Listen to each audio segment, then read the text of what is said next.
ایک نوجوان نے آگ لگ گئی تھی گلشن اقبال میں، پہلے ہم وہیں رہتے تھے، تو اس نے 4th یا 5th فلور سے چھلانگ لگائی. آپ مجھے بتاؤ دیکھنے والے کتنے تھے؟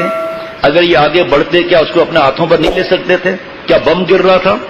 کیا آگ لگی ہوئی کوئی گر رہی تھی؟ نہیں، سب موویاں بنا رہے تھے تاکہ ہمارا پہلے پہنچے مووی. یہ سخت دلی ہے، یہ اس پر پکڑ کا خطرہ ہے. کسی کا عیب کو نکال کر اس کو ظاہر کرتے ہو عیب کو.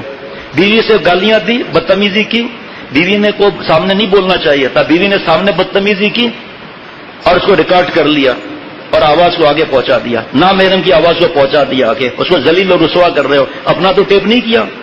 اللہ کی سفارش کو رد کر دیا بیویوں کے بارے میں، آپ صلی اللہ علیہ وسلم کی سفارشوں کو رد کر دیا، اللہ کو ناراض کر دیا. اور گروپ بنے ہوئے ہیں، 18 دن کے اندر طلاق ہوئی ہے.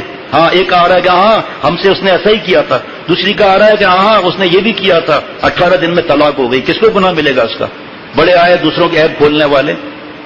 ایک کتنی بار بیانات ہوتے ہیں کہ بھائی حضرت حکیم الامت حضرت تھانوی رحمۃ اللہ نے فرمایا کہ اے بیگم صاحبہ، اپنے شوہر کے سامنے سہیلی کی تعریف نہ کرنا.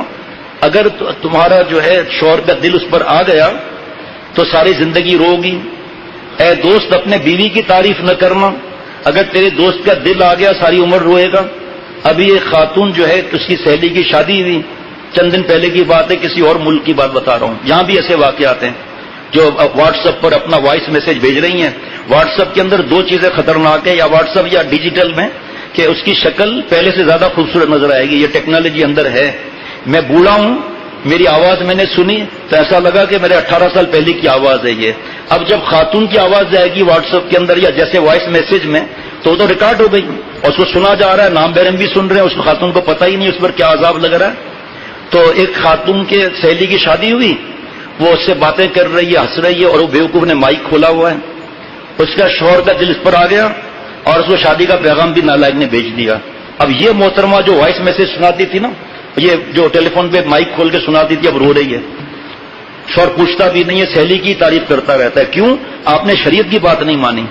خوش ہو کے دوست میری یہ بیوی ہے، یہ دیکھو کیسے ناچتی ہے، یہ دیکھو کپڑے کیسے گندے پہنے ہوئے ہیں، دیکھو یہ دیکھو ہم دونوں کی تصویریں دیکھو کسی بےہودہ ہیں. یہ پتہ نہیں ہے اللہ کے عذاب کو خرید رہے ہیں. شخص تھا، وہ پہلوان تھا، اس نے کسی بات پر بیوی کو جو ہے تھپڑ مار دی. اللہ کرے ایسی مائیں ہر جگہ ہو نا. تو ماں نے پتا چل گیا، ماں کو. ماں نے جو ہے وہ حضرت کی باتیں اللہ تعالیٰ یاد دلا دیتے ہیں آپ لوگوں کی برکت سے، حضرت کے صدقے، اللہ کا احسان ہے. فرمایا کہ بیٹا آج میں بہت دکھی ہوں. کہ کیوں میری ماں؟ کہ میں نے سنا ہے کہ تو پہلوان نہیں رہا. کہا ارے اماں کشتی لڑوا دوں؟ کہ نہیں بیٹا، آخر کسی نے پتا چلا ہے تو میں کہہ رہی ہوں نا کہ اب تم پہلوان نہیں ہو.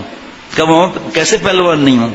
کہ میں نے تو حدیث پاک سنی ہے کہ پہلوان وہ نہیں ہے جو کسی کو پچھاڑ دے. مفہوم پہلوان وہ ہے جو اپنے غصے کو کنٹرول کر لے، غصے کو قابو میں کر لے.